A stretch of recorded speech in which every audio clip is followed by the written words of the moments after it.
Assalamualaikum warahmatullahi wabarakatuh, teman-teman Ruang Inspirasi. Ketemu lagi hari ini kita di Ruang Inspirasi. Apa yang bisa kita sharingkan di hari ini? Hari Kamis, besok Jumat. Jangan lupa aktivitas fisik. Nah, yang hari ini kita coba sharingkan adalah terkait dengan kemarin, beberapa waktu lalu sih sebenarnya, nggak kemarin juga, di akhir tahun yang kemarin itu kami sempat dapat pembinaan dari BKPSDM, jadi kayak badan kepegawaian di daerah gitu, di kota Cilegon. Dan yang paling saya ingat dari tema atau pembinaan yang waktu itu disampaikan adalah kalimatnya gini: jangan rusak dirimu sendiri, atau jangan merusak dirimu sendiri. Nah, apa sih jangan merusak dirimu sendiri?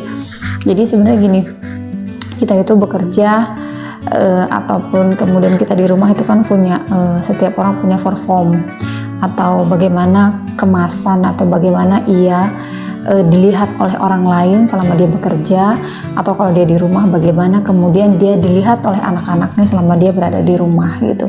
Nah, kenapa tagline-nya jangan rusak dirimu sendiri? Artinya jangan sampai kita memberikan perform yang nggak baik, dalam arti orang-orang yang ada di sekitar kita itu menilai kita dalam frame yang nggak baik gitu. Misalnya kalau saya ASN yang bekerja, ya datang terlambat, ya kemudian suka hilang-hilang di jam kerja, ya terus kemudian tidak menyelesaikan pekerjaan dengan baik gitu. Nah, karena orang-orang di sekitar kita atau rekan-rekan kerja kita itu akan merekam atau mengingat bagaimana kesehariannya kita.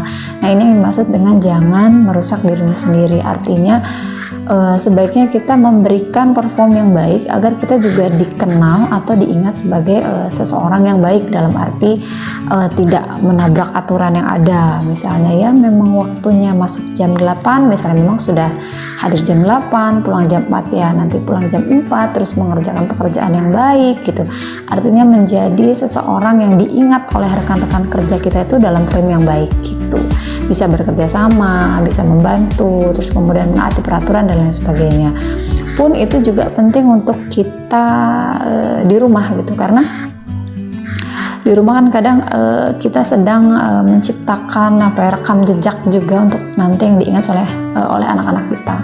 Misalnya kalau kita bekerja gitu, anak-anak kita mungkin akan mengingat, nggak apa-apa datang terlambat. Dulu ayah saya atau bunda saya itu kalau berangkat itu mepet-mepet kok gitu, terus bisa kok pulangnya cepet gitu, bisa kok misalnya datangnya siang gitu, karena mereka kan merekam itu gitu. Jadi jangan sampai anak-anak yang di rumah juga melihat rekam jejaknya kita juga yang nggak sesuai gitu, karena itu yang akan mereka ingat nantinya. Sehingga kalau saat ini kita bekerja dengan baik, selain tadi kita membuat rekam jejak yang baik di kantor juga, tapi itu juga akan menjadi panutan untuk anak-anak yang ada di rumah. Oh iya, dulu ayah saya, ibu saya atau bunda saya itu adalah orang-orang yang disiplin. Mereka berangkat jam sekian pagi, pulangnya nanti jam 4 sore, mereka bekerja dengan baik dan lain sebagainya. Jangan sampai yang itu tadi, berangkatnya buru-buru, ngebut karena udah waktunya mepet dan lain sebagainya. Mereka akan mengingat itu, dan jangan sampai nanti kalau mereka juga akhirnya ikut mengikuti apa yang kemudian dicontohkan sama orang tuanya. Nah, sama yang tadi rekam jejak kita yang di kantor, mungkin untuk teman-teman yang ingin promosi dan lain sebagainya. Nah, biasanya kan ada tuh ditanya gitu ya, bagaimana sih perform si A, si B di tempat kerjanya gitu ya.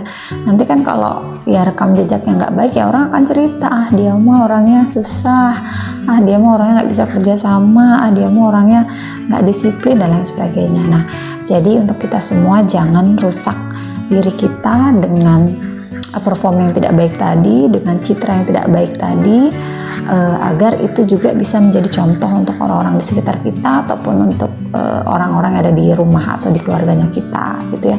Mungkin ada orang yang bilang, bodo amat, saya mau orangnya nggak peduli. Yang nggak begitu juga, dalam arti gini, saat kita nggak peduli mungkin kalau orang lain ya nggak ada korelasi secara langsung gitu ya, tapi saat kita nggak peduli dengan performnya kita, ya itu tadi, paling tidak di rumah kita akan menjadi contoh untuk anak-anaknya kita. Nah, jangan sampai anak-anak kita melihat hal-hal yang tadi itu. contoh yang tidak baik yang akan tertanam dalam diri mereka, dan itu akan menjadi contoh saat mereka nanti dewasa kelak gitu ya. Jadi mari berikan contoh terbaik untuk keluarga, untuk rekan-rekan kita, dan itu tadi, jangan rusak diri kita dengan hal-hal yang nggak baik yang kita ciptakan sendiri. Oke teman-teman, assalamualaikum warahmatullahi wabarakatuh.